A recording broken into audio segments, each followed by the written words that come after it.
வஸ்ஸலாத்து வஸ்ஸலாம் அலா ரசூலில் கரீம். புகழ் அனைத்தும் உலக மக்கள் அனைவரையும் படைத்த ஒரே இறைவனுக்கு உரித்தாகட்டும். சாந்தியும் சமாதானமும் உலக மக்கள் அனைவருக்கும் மற்றும் இந்த நிகழ்விலே கலந்து கொண்டிருக்கக்கூடிய உங்கள் ஒவ்வொருவருக்கும் உண்டாகட்டும். அன்பிற்குரிய சகோதரர்களே, சென்னை சி டெஸ்ட் மற்றும் செங்கல்பட்டு மாவட்ட ஐக்கிய ஜமாத் இணைந்து வழங்கும் இந்த நிகழ்ச்சியில, கல்வி உதவித்தொகை நிகழ்ச்சியில தலைமை தாங்கிக் கொண்டிருக்கக்கூடிய பல்வேறு பொறுப்புகள், மகளிர் உதவும் சங்கம், முஸ்லிம் லீக், ஐக்கிய ஜமாத், பைத்துல் மால், இப்படி பல்வேறு பணிகளிலே தன்னை ஈடுபடுத்திக் கொண்டிருக்கக்கூடிய அன்பு சகோதரர், நாடறிந்த நண்பர் அல்ஹாஜ் எஸ் முகமது பேக் சாஹிப் அவர்களே, செங்கல்பட்டு வடக்கு மாவட்ட யூனியன் முஸ்லீம் லீக்குடைய தலைவர் அல்ஹாஜ் எஸ் அப்துல் காதர் அவர்களே, ஒரு துவக்க உரையை நிகழ்த்தி சிறப்பாக பேசி அமர்ந்திருக்கக்கூடிய மௌலானா மௌல்வி ஆதம் ஷபீஉல்லா ஹஸ்ரத் அவர்களே, மற்றும் இந்த நிகழ்வுகளிலே கலந்து கொண்டிருக்கக்கூடிய பேராசிரியரும் எனது நண்பரும் எனது வகுப்பு தோழரும், சிங்கப்பூரிலே இருந்து பல்வேறு நல்ல காரியங்களை ஆக்கிக் கொண்டிருக்கக்கூடிய எஸ் அப்துல் கரீம் அவர்களே, மற்றும் மௌலானா மௌல்வி அல் ஹாஃபில் முகமது முதஷீர் அவர்களே, மௌல்வி முஃப்தி முகமது லுக்மான் இர்ஷாதி அவர்களே, இந்த நோட்டீஸ்ல ஒருத்தர் பேர் ரெண்டு இடத்துல வருது. நோட்டீஸ்ல ஒருத்தர் பேர் ரெண்டு இடத்துல வருது. சிறப்பு விருந்தினர் நவாஸ் கனி பேரோ என் பேரோ கூட இல்லை. யார் பேர் சொல்லுங்க? அன்சாரி பேர். என்ன காரணம் சொன்னா, சிறந்தது எதுன்னு சொன்னா தான தர்மம். அந்த தர்மம் என்பது உள்ளபடியே இந்த நேரத்தில் நான் இந்த அன்சாரியை மட்டுமல்ல, இன்னொரு அன்சாரி இருக்கார், ரம்ஜான் மஹால் நவாஸ் கனியுடைய. அவரும் இந்த மாதிரி நல்ல காரியங்கள் சொன்னா தன்னுடைய மகாலை முழுமையா கொடுத்துருவாரு, மேலும் உதவி செய்வார்.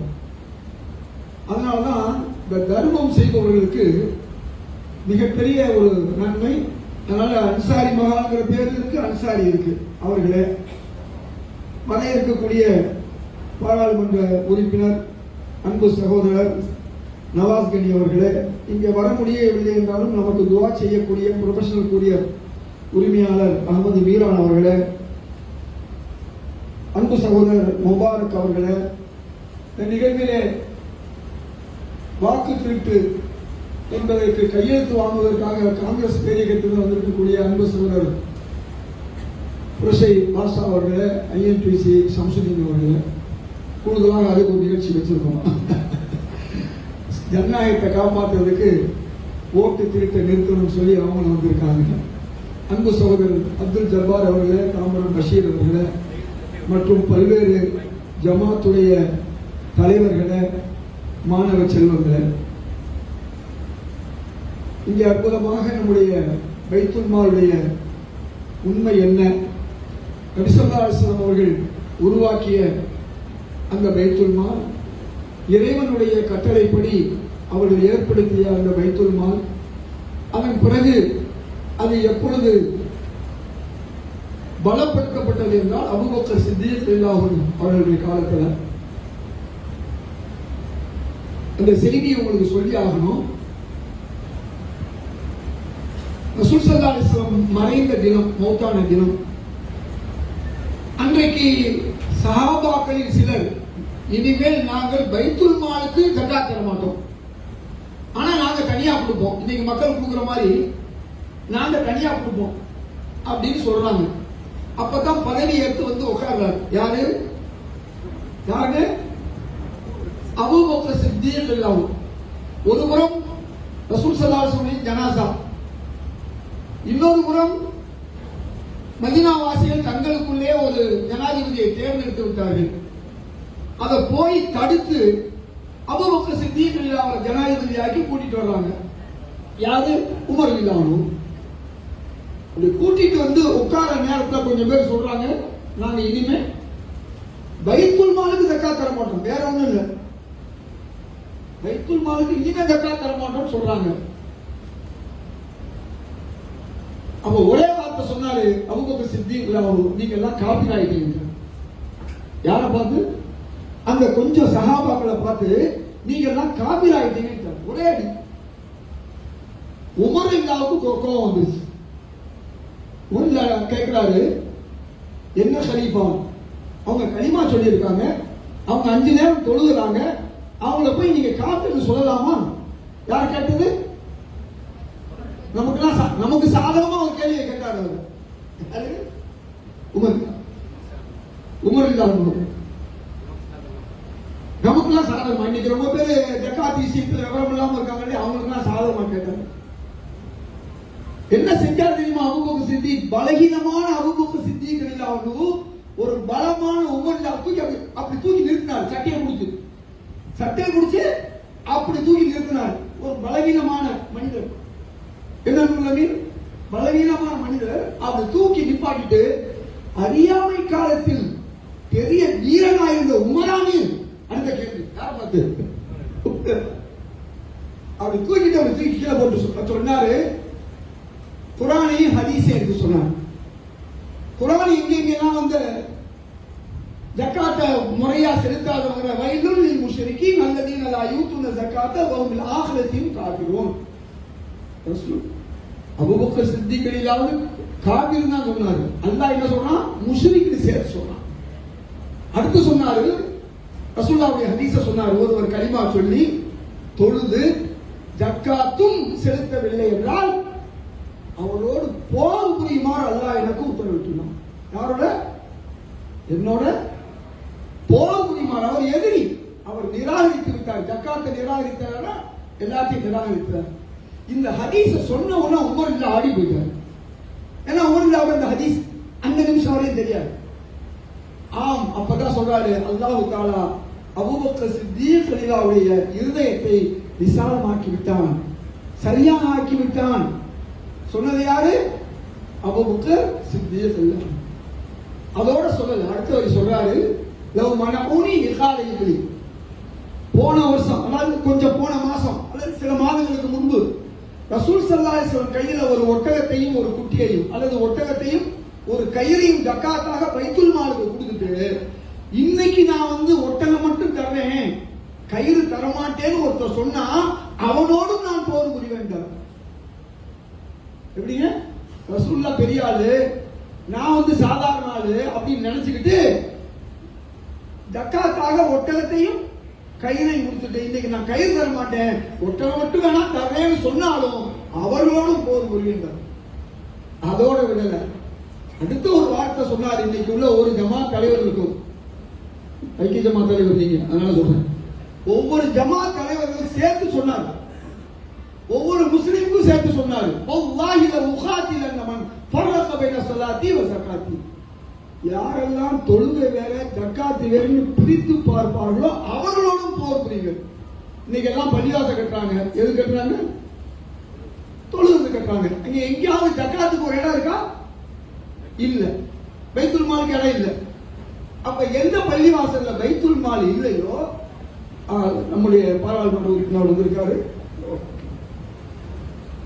அன்பு சகோதரர்களே,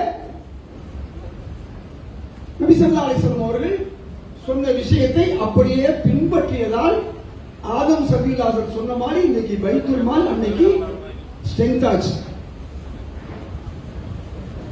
அதே மாதிரி அன்பு சகோதரர் முத்தஷிர் மௌலவி சொன்னார், ஃபரீரத்துல் இஸ்லாமியாவ பேரு அஸ்லமியா, நாங்க ஃபரீரான்னு சொல்லுவோம்.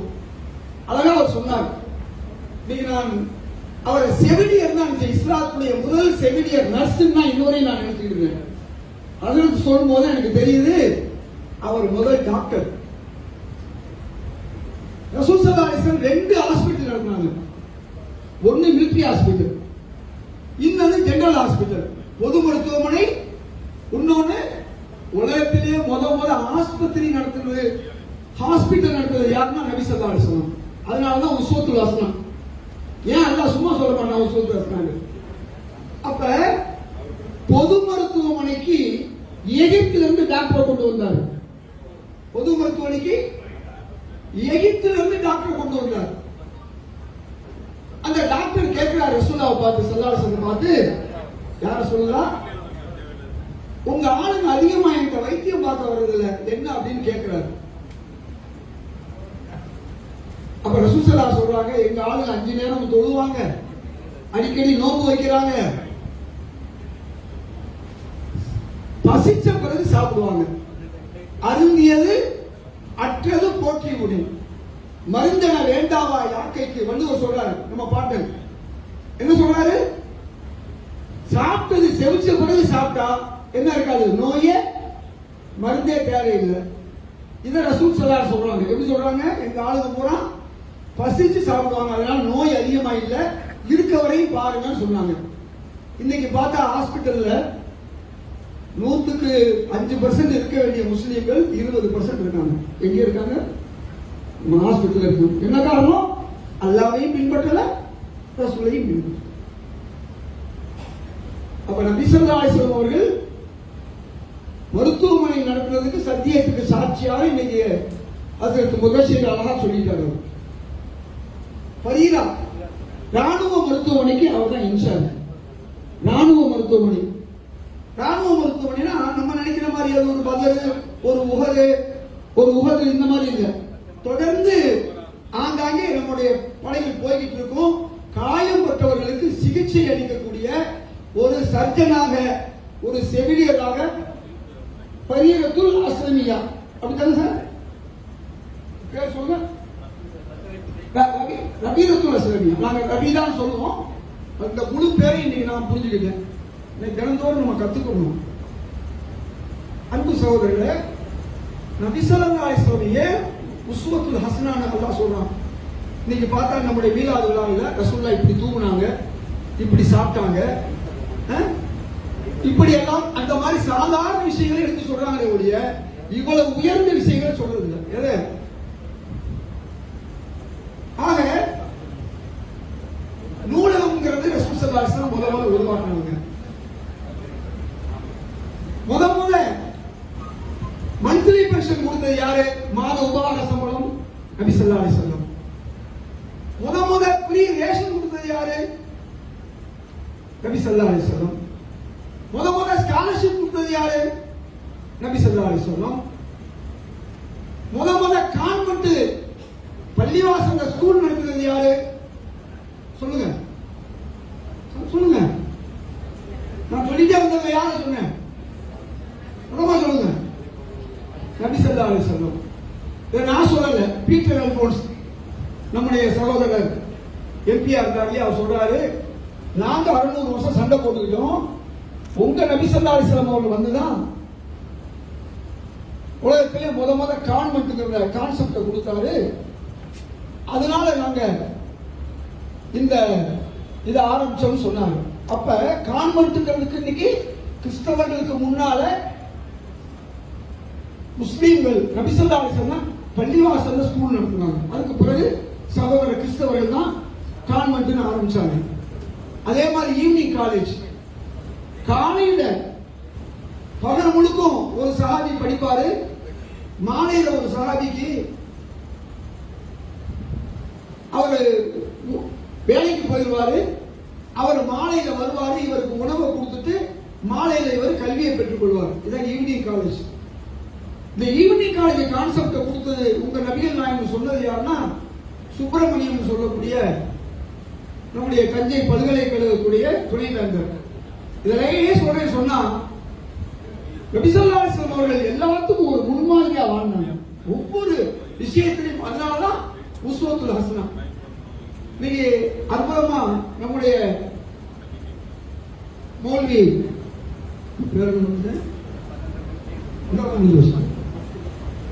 லுக்மான் மௌலவி சொன்னாங்க, கல்விங்கிறது ஒண்ணுதான், கல்விங்கிறது ரெண்டு இல்ல, குர்ஆன் தான் கல்வி. குர்ஆனுடைய முதல் வாசகமே கற்பீராக வருது. சொல்லிட்டு அடுத்தது என்ன வருது, அல்லாஹ் தஆலா எப்படி மனிதனை படைத்தான் வருது. ஜுவாலஜி ஸ்டார்டிங்கே ஜுவாலஜி வந்துருக்கு. அப்ப குர்ஆன் முழுக்க நீங்க படிச்சு பார்த்தீங்கன்னு சொன்னா ஒவ்வொரு வசனமும் எதுக்காக வருது? கல்விக்காக வருது. குர்ஆன்ல ஜுவாலஜி இருக்கு, அஸ்ட்ரானமி இருக்கு, அதே மாதிரி ஜியாலஜி இருக்குது, பிசிக்ஸ் இருக்குது, எல்லாமே குர்ஆன்ல இருக்கு. அதை நம்முடைய முன்னோர்கள் படிச்சதுனால தான். எத்தனை மணிக்கு கிளம்பணும்? இன்ஷா அல்லாஹ் நம்முடைய பாராளுமன்ற உறுப்பினர் 5 மணித்துளியில் கிளம்பணும். சில நிமிடம் அவர் பேசிட்டு சில கல்வி உதவித்துறையை கொடுத்துட்டு இன்ஷா அல்லாஹ் இங்கிருந்து புறப்படுவார். இப்பொழுது அவர் பேசுவார்.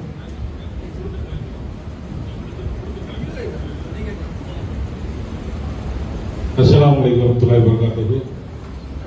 செங்கல்பட்டு மாவட்ட ஐக்கிய ஜமாத் மற்றும் சென்னை சீட்ரஸ் இணைந்து ஆண்டுதோறும் வழங்கக்கூடிய இந்த கல்வி உதவித்தொகையை வழங்கக்கூடிய நிகழ்வை சிறப்பான முறையில் ஒருங்கிணைத்து நடத்தி கொண்டிருக்கக்கூடிய செங்கல்பட்டு மாவட்ட ஐக்கிய ஜமாத்துடைய தலைவர் அன்பிற்குரிய சகோதரர் முகமது பெய்க் அவர்களை, வரவேற்பு அளிக்கக்கூடிய மாவட்ட செயலாளர் அப்துல் காதர், உரையாற்றி சென்றிருக்கக்கூடிய அதிரத் ஆதம் சபீருல்லா,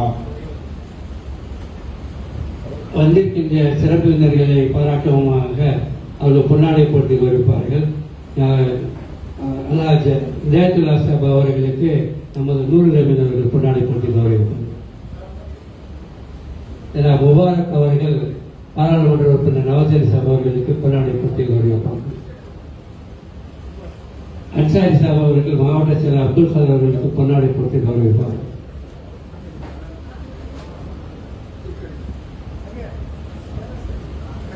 பேராசிரியர் அவர்களுக்கு நம்முடைய செயலாளர் அப்துல் காதர் அவர்கள் பொன்னாடை போட்டுள்ளார்கள். அன்சாரி சாப் அவர்கள் மாவட்ட செயலாளர்களுக்கு பொன்னாடை போட்டு கௌரவிப்பார்கள். எனக்கு உதவியாக பெருமடியாக உள்ள முபாரக் சாப் அவர்களுக்கு அன்சாரி சாப் அவர்கள் பொன்னாடை போட்டுவார்கள். பஷீர் பாய் அவர்களுக்கு முபாரக் அவர்கள் பொன்னாடை போட்டு கௌரவிப்பார்கள். முபாரக் அவர்களுக்கு முபாரக் அவர்களுக்கு 100 பொன்னாடை போட்டி கௌரவிப்பார்கள்.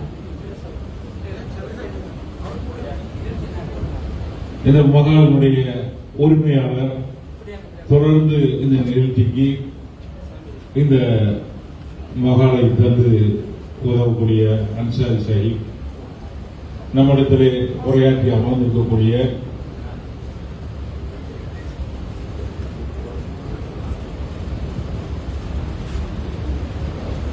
தமிழகம் முழுவதும் பைத்துமால்கள் எல்லாம் துவங்கி சிறப்பான முறையிலே இன்றைக்கு அந்த பைத்துமால்களுடைய பணிகள் எல்லாம் நடைபெறுவதற்கு காரணமாக இருக்கக்கூடிய அன்பு சகோதரர் எஸ்எம் ஹிதாயத்துல்லா அவர்களே, பல்வேறு ஜமாத்திலிருந்து வகை பிரிந்திருக்கின்ற ஜமாத்தார்களே, கல்வி உதவித்தொகை பெறுவதற்கக்கூடிய மாணவ மாணவிகளே, இங்கே வரை வந்திருக்கின்ற அனைவரும் மீதுமையர்களுடைய அன்பு நலமும் உண்டாக உள்ள பிரார்த்திக்கின்றேன். நம்முடைய செங்கல்பட்டு மாவட்டத்தின் சார்பாக ஐக்கிய ஜமாத்துடைய தலைவராக இருக்கக்கூடிய பேக் சாஹிப், எங்களுடைய தாய் சபை இந்திய யூனியன் முஸ்லீம்களுடைய மாவட்ட தலைவராகவும் சமுதாய பணியை செய்யக்கூடிய நம்முடைய அன்பு சகோதரர் அவர்கள் தொடர்ந்து இந்த பகுதியிலே இந்த மாவட்டத்தில் இருக்கக்கூடிய மாணவ மாணவர்களுடைய கல்விக்காக அவர்கள் அந்த உயர்கல்வியை தொடர்வதற்காக பல்வேறு பணிகளை செய்யக்கூடியவர். அதனுடைய ஒரு பகுதியாக தான் இந்த கல்வி உதவித்தொகை வழங்கக்கூடிய பணியை தொடர்ந்து செய்து கொண்டிருக்கின்றார். இந்த மாவட்டத்துடைய நிர்வாகிகளோடு இணைந்து மற்ற அனைத்து ஜமாத்தாவுடைய ஒத்துழைப்போடு இந்த பணியை செய்து கொண்டிருக்கின்றார். இந்த பணியின் மூலமாகத்தான் இந்த சமூகத்தை கல்வி கற்ற சமூகமாக மாற்றி நாம் எதிர்பார்க்கக்கூடிய ஒரு முன்னேற்றத்தை அடைய வேண்டும் என்ற நம்பிக்கை. அவர் இந்த சிறுபான்மை நலத்துறையிலே பணியாற்றி சிறுபான்மையினுடைய முன்னேற்றத்திற்காக தொடர்ந்து பணி ஓய்வு பெற்ற பிறகும் பல்வேறு பணிகளை செய்யக்கூடியவர். முஸ்லிம் மகளிர் உதவி சங்கத்தை துவங்கி அந்த சங்கமும் இங்கே சிறப்பாக செய்யப்பட்டு அதன் மூலமாக இஸ்லாமிய பெண்களுக்கு பல்வேறு உதவிகள் ஆண்டுதோறும் கிடைத்துக் கொண்டிருக்கின்றது. அப்படி இந்த சமுதாயத்துடைய முன்னேற்றத்தை கருத்தில் கொண்டு செயல்படக்கூடிய ஒரு தலைவரை, ஐக்கிய ஜமாத்துடைய தலைவரை நீங்கள் எல்லாம் கொண்டிருக்கின்றீர்கள். அவர் அனைத்து ஜமாத்தோடையும் இணைந்து ஜமாத்துடைய ஒத்துழைப்போடு உள்ள பணிகளை செய்து கொண்டிருக்கின்றார். இதற்கெல்லாம் தோன்றுவதாக நம்முடைய அன்பிற்குரிய சகோதரர் இஸ்லாம் விவாதத்தில் அவர்கள் தமிழகம் முழுவதும் இந்த பணிகளை கவனித்து வருகின்றார்கள். தமிழகம் முழுவதும் பயணித்து இதையெல்லாம் செயல்படுத்தக்கூடியவர். இங்கே உலகம் முழுவதும் சென்று வருகின்றார்கள். செல்லக்கூடிய இடங்களில் எல்லாம் நம்முடைய தமிழ் சகோதரர்களை எல்லாம் சந்தித்து அந்த வைத்திருநாளை தோன்றுவதற்கான நோக்கத்தை சொல்லி அதனுடைய அவசியத்தை எல்லாம் உணர்த்தி அதை செயல்படுத்தி கொண்டிருக்கின்றார். அப்படி முழுமையாக தன்னை ஒப்படைத்துக் கொண்டு செயல்படக்கூடியவர் என்று சொல்வதனால்தான் அவர்களெல்லாம் வழங்க முடியவில்லை. எப்படியாவது நாம் கொஞ்ச நேரமாக கலந்து இந்த கல்வி விதிகளில் போனக்கூடிய நிகழ்ச்சியை கலந்து கொள்ள வேண்டும் என்ற அடிப்படையில் இருக்கிறேன். இங்கே இன்றைக்கு உதவி பெறக்கூடிய அத்தனை மாணவ மாணவிகளும் நீங்கள் நல்ல முறையிலே உங்களுடைய கல்வியை பெற்று நல்ல முறையில் பயின்று நாங்கள் எதிர்பார்க்கக்கூடிய ஒரு முன்னேற்றத்தை அடைய முடியும், நல்ல பணிகளை சேர வேண்டும். உங்களுடைய குடும்பம் மற்றும் ஒட்டுமொத்த சமூகத்துடைய முன்னேற்றத்துக்கு நீங்கள் பங்காற்ற வேண்டும் என்று கூறி நம்முடைய செங்கல்பட்டு மாவட்டத்தில் அனைத்து விவசாயிகளுடைய அனைத்து நிர்வாகிகளுக்கும் நம்முடைய வாழ்த்துக்களை தெரிவித்துக் கொண்டு அஸ்ஸலாமு அலைக்கும்.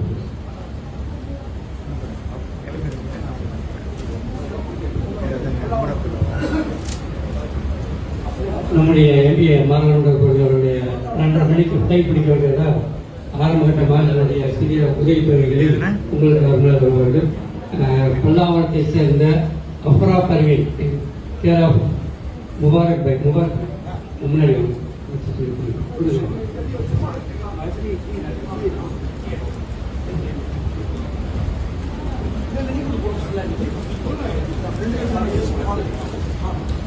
அடுத்தது அஃப்ராம்ரி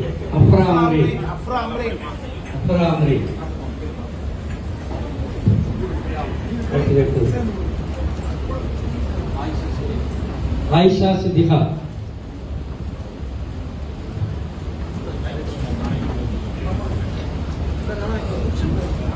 அடுத்தது மும்தாஜ் பேகம்,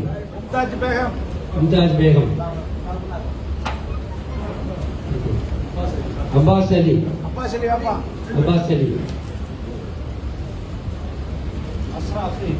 அவர்களா,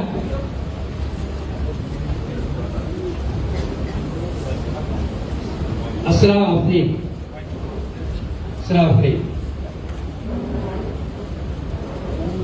முகமது சிராஜுddin, அப்துல் ரஹ்மான், முகமது சிராஜுddin,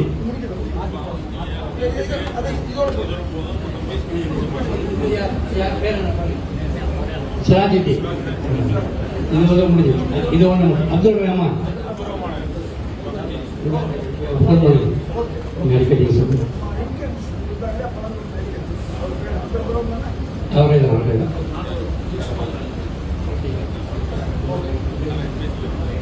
அவங்களுக்கு அனுப்புறேன்.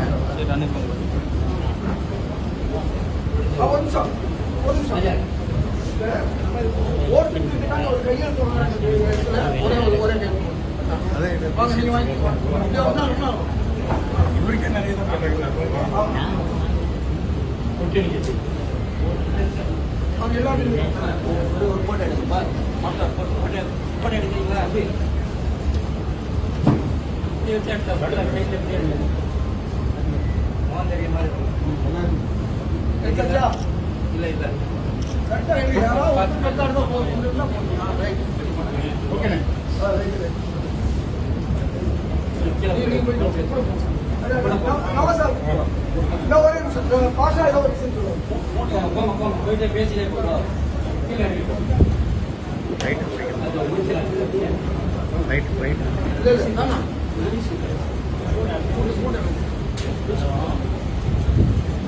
அன்பு சகோதர சகோதரிகளே, சகோதரர் நவாஸ் கனி பாராளுமன்ற உறுப்பினர் அவர்கள் அவசரமாக செல்வதால் அவரால் அதிகம் பேச முடியல. இல்லைன்னா அவரும் நிறைய பைத்துல் மாலை பத்தி என்னோட சிறப்பாக பேசுறவர். பல கூட்டங்களுக்கு வந்து போய் கடந்த 10-15 வருஷமா அவர் பைத்துல் மால் நிகழ்ச்சியில கலந்து கொண்டவர். அன்பு சகோதரர்களே, குர்ஆனுடைய கல்வியை நம் முன்னோர்கள் படித்ததனால்தான் உலகத்துக்கு அறிவு வெளிச்சத்தை கொடுத்தார்கள். இன்றைக்கு இப்னு அலி சீனாவை பத்தி யார் பேசுறது? நீங்க பேசுங்க. ஆமா, மருத்துவத்தின் தந்தை, ஃபாதர் ஆஃப் மெடிசன், இமாம் இப்னு அலி சீனா. அது மட்டுமல்ல, 200 ஆபரேஷன் கருவியை கண்டுபிடிச்சது இமாம் ஜஹராவி. பல்மனரி சர்க்குலேஷன் ஆஃப் ஹார்ட் என்று சொல்வார்கள். இந்த இருதயத்துடைய இரத்த ஓட்டத்தை கண்டுபிடிச்சது யாருன்னா இமாம் நுபைஸ். இப்படி மருத்துவத்துக்கு முஸ்லீம்கள் ஆற்றிய அந்த சேவை எவரும் ஆற்றியதில்லை. ஆபரேஷன் கருவியை கண்டுபிடிச்சது, ரத்த ஓட்டம், இதயத்துடைய ரத்த ஓட்டத்தை கண்டுபிடிச்சது, இப்படி எல்லாமே செய்தவர்கள் யாருன்னா முஸ்லீம்கள். இன்னைக்கு பௌதீகம் இருக்கு, இன்னைக்கு ரசாயனம் இருக்கு. ரசாயனத்தின் தந்தை யாருன்னு சொன்னா ஃபாதர் ஆஃப் கெமிஸ்ட்ரி இமாம் ஜாபிர் இப்னு ஹையான். அவர் தான் பிரெசிபிடேஷன், கால்சினேஷன், ஒவ்வொரு உலோகத்துக்கும் பேர் வச்சது யாருன்னு சொன்னா இமாம் ஜாபிர் இப்னு ஹையான். அதே மாதிரி பூகோள வரைபடத்தை உலகத்துக்கு முதல்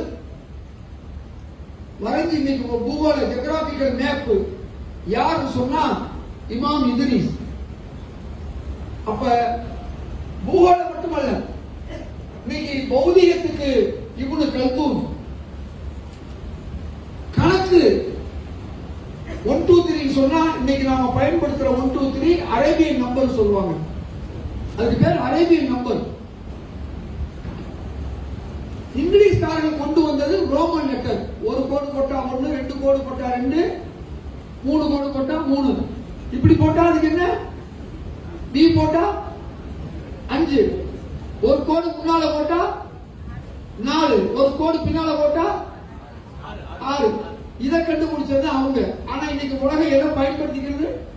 1 2 3 இதைத்தான் பயன்படுத்துது. இப்படி பல கணக்கு லாகிதம் இன்னைக்கு இருக்கக்கூடிய கம்ப்யூட்டருக்கு பயன்படுத்தக்கூடிய அவ்வளவு விஷயங்களையும் அன்றைக்கு முஸ்லீம் அறிஞர்கள் கண்டுபிடிச்சாங்க. இன்னைக்கு தொழுகையினுடைய டைமை கண்டுபிடிக்கிறதுக்கான நேரத்துடைய கூறுகளை வந்து கண்டுபிடிச்சாங்க. குர்ஆன் சொன்ன பாக பிரிவினையை கண்டுபிடிச்சா தசமம் எப்படி பிரிக்கணும் சொல்லி கண்டுபிடிச்சாங்க. இப்படி பல்வேறு கண்டுபிடிப்புகளுக்கு காரணமாக முஸ்லீம்கள் இருந்தாங்க. காரணம் குர்ஆனை படித்தார்கள். குர்ஆன்ல 2 கல்வி இருக்கு. குர்ஆன்ல என்ன இருக்கு? 2 கல்வி இருக்கு. இப்படி இருந்த ஒரு சமுதாயம் இன்னைக்கு பின்னால போயிடுச்சுன்னா என்ன காரணம்? நாம கல்வியை கோட்டை விட்டோம், குர்ஆனையும் கோட்டை விட்டோம். இந்த 2ஐயும் கோட்டை விட்டதன் விளைவு தான் இன்னைக்கு போயிட்டோம். இந்த நிலைமையை நாம இன்ஷா அல்லாஹ் மாற்றணும். அதற்கான முயற்சியில இந்த படித்து இன்னைக்கு கல்வி உதவித்தொகை செய்ய வாங்கக்கூடிய பிள்ளைகள், சகோதரர் பேராசிரியர் கரீம் சொன்ன மாதிரி புதிய விஷயங்களை நீங்கள் கண்டுபிடிக்கணும், அதிக முயற்சி எடுக்கணும், எல்லா விஷயங்களுக்கும் வித்தியாசமாக நீங்க சிந்திக்கணும். இப்ப இங்க ஜமாத் தலைவர்கள் வந்திருக்கீங்க, உங்களுக்கு சில விஷயங்கள் சொல்லணும்.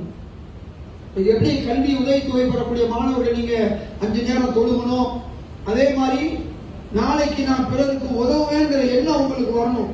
என்ன வரணும்? உங்களுக்கு நான் பலருக்கு கல்வி உதவி தொகை கொடுப்பேன், படிச்சுட்டு வேலை பார்த்து நல்லா சம்பாதிச்சு நிறைய பேருக்கு உதவுனேன்னு சொல்லி நீங்க நினைக்கிற மாதிரி ஒவ்வொரு ஜமாத் தலைவர்களுக்கும் வந்திருக்கக்கூடிய ஜமாத் நிர்வாகிகள் வந்திருப்பீங்க, வராதவங்களுக்கு சொல்லுங்க. ஒவ்வொரு பள்ளிவாசலையும் ஒரு எல்கேஜி யூகேஜி ஒரு நர்சரி ஸ்கூலை உருவாக்கணும். ஒரு நர்சரி ஸ்கூலை உருவாக்கும் போது சமுதாயத்துக்கும் பணம் கிடைக்கும், நம்முடைய பிள்ளைகளுக்கு பாதி கட்டணத்தில் படிப்பு கிடைக்கும். 3வது, அலிபேத்தை படிக்காம வெளியில ஸ்கூலுக்கு காலைல ஓடுற பிள்ளைகளுக்கு நம்ம இமாம் சாப் மூலமா அங்கேயே என்ன செய்யலாம்? குர்ஆனையும் கற்றுக் கொடுக்கணும். இப்ப எவ்வளவு பெரிய விஷயம் பாருங்க. காலையில சுபுல இருந்து 12:30 மணி வரை நம்ம பள்ளிவாசல் பூட்டப்பட்டிருக்கு. அது திறந்துட்டா ரசூல் ஸல்லல்லாஹு அலைஹி வஸல்லம் சுன்னத் ஹயாத் ஆகிட்டோம். இப்ப ஆலிம்களையும் நீங்க ஆசிரியராக்குனா அவங்களுக்கு ஒரு சம்பளம் கிடைச்சு போயிடும், இமாம்களுக்கு ஒரு சம்பளம் கிடைச்சு போயிடும். பள்ளிவாசலுக்கு ஒரு 100 பிள்ளைங்க படிச்சா கூட நீங்க 1000 ரூபாய் வெளியே வாங்குறாங்க, நீங்க 500 வாங்குறீங்க, 50,000 ரூபாய், 30,000 ரூபாய் சம்பளம், 20,000 ரூபாய் ஜமாத் எடுத்துக்கணும்.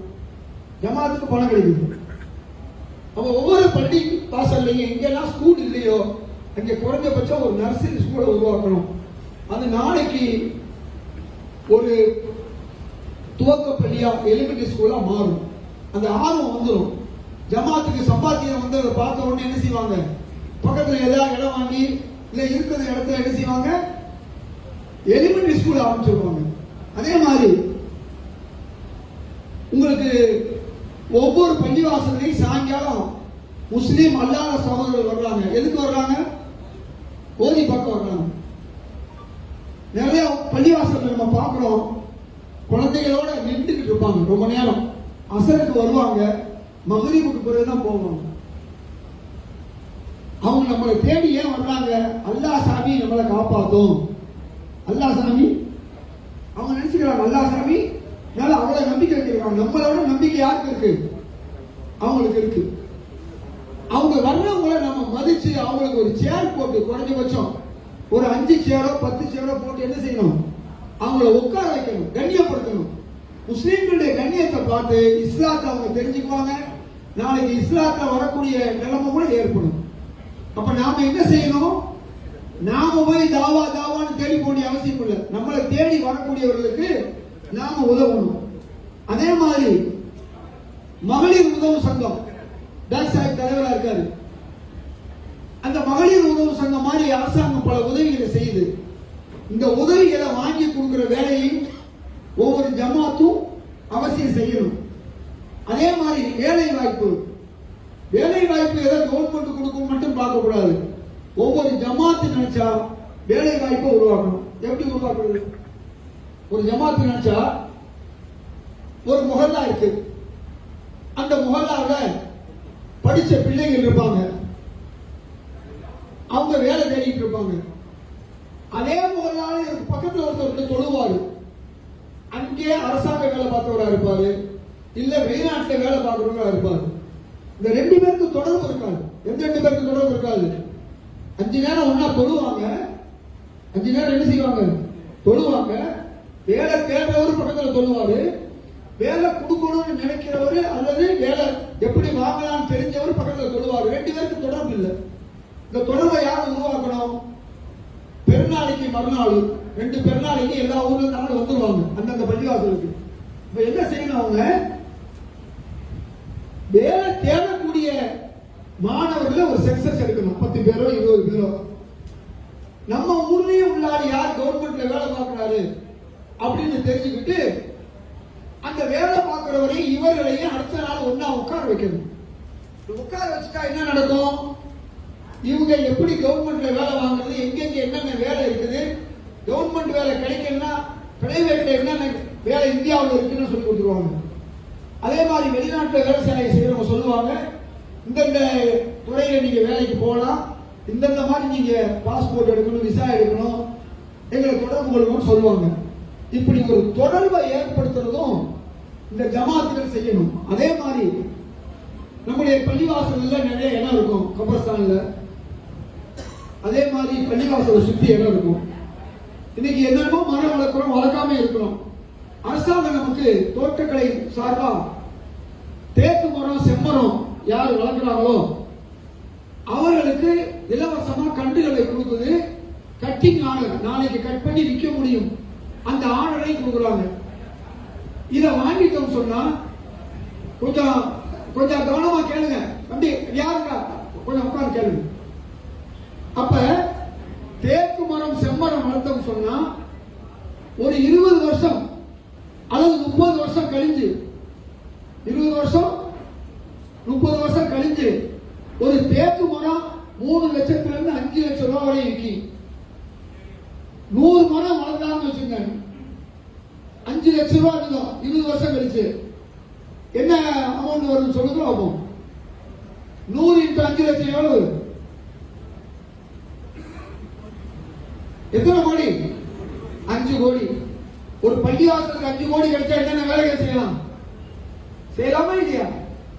ஏன் இதை ஜமாத்துகள் செய்யக்கூடாது? இப்ப செங்கல்பட்டு மாவட்டம் முழுக்க இந்த செய்தி போனோம்னா நூறு மீன் பேக் சாய்வு சகோதரர் பேர் வந்துவேன் செய்து மொழிவனா ஒன்று சேர்த்து இதுக்காண்டி இன்னொரு கூட்டத்தை போடணும். என்ன கூட்டம் போடணும்? ஜமாத்களை மட்டும் கூட்டம் போடணும். இன்னைக்கு ஸ்காலர்ஷிப் கூட்டம் போட்டோம். அது மட்டுமல்ல, உங்களுக்கு எல்லாம் சோலார் மின்சாரத்தை பத்தி தெரியும். சோலார் மின்சாரம் எப்படி? இன்னைக்கு சோலார் மின்சாரம் பள்ளிவாசல்ல போட்டா 20,000மோ 30,000மோ கரண்ட் பில் கட்டுறோம். அந்த காசு மிச்சமாகும். 5 வருஷத்துக்குள்ள அந்த போட்ட பணம் நமக்கு கிடைச்சு போயிடும். Very good. எந்த பள்ளிவாசல்ல? மஸ்ஜித் அன்வரி. எந்த ஏரியா? ராஜகீழ் பார்க்கணும். அல்ஹம்துலில்லாஹ். இப்ப தமிழ்நாட்டில் பல ஊர்ல போட்டுட்டு வர்றாங்க. அப்படி சோலார் போட்டா அதுல கிடைக்கிற பணத்தை பள்ளிவாசல் பணியாளர்களுக்கு கூடுதலா சம்பளம் கொடுக்கலாம், கல்வி உதவித்தொகை கொடுக்கலாமா இல்லையா? ஆக இது மாதிரி பல நல்ல காரியம் கூட்டு முயற்சியில செங்கல்பட்டு சுத்தி இருக்க ஒரு 100 பேர் சேர்ந்து ஆளுக்கு 1 லட்சம் ரூபாய் போட்டா எவ்வளவு வரும்? 100 பேர் சேர்றாங்க, ஆளுக்கு 1 லட்சம் ரூபாய், 1 கோடி ரூபாய் வருமா? 1 கோடிய அதே ஏரியாவில் பக்கத்தில் ஒரு இடத்தை வாங்கி பிளாட் போட்டு விற்கலாம். 2 மடங்கு லாபம் கிடைக்கும். அந்த 100 பேருக்கு பகிர்ந்து கொள்ளலாம். இப்ப ரொம்ப பேர் என்ன செய்யறாங்க? இந்த ஐமாஸ் கோல்டு ராகத்து இப்படின்னு பல போய் ஏமாந்துட்டாங்க. நம்ம மக்கள் 25% கிடைக்குது, 50% கிடைக்குதுன்னு சொல்லி ஏமாந்துட்டாங்க. இப்ப ஒவ்வொரு வட்டார ஜமாத்து ஒன்று சேர்ந்து அவங்களுக்குள்ள என்ன செய்யணும்? கூட்டி வியாபாரம். கண்ணுக்கு முன்னாலே தெரியும். கண்ணுக்கு முன்னாலே இடம் வாங்க போறோம், பிளாட் போட்டு விற்க போறோம், அல்லது ஒரு கல்யாண மண்டபம் கட்ட போறோம். அதுல இருந்து மாசம் வருமானம், ஒரு வருஷத்துக்கு வருமானம் வரும். இப்ப பல ஊர்களில் நான் போய் அந்த கூட்டு வியாபாரம் பண்ணக்கூடிய மக்களுக்கு ஷேர் சர்டிபிகேட் முறையா கவர்மெண்ட்ல பதிஞ்சு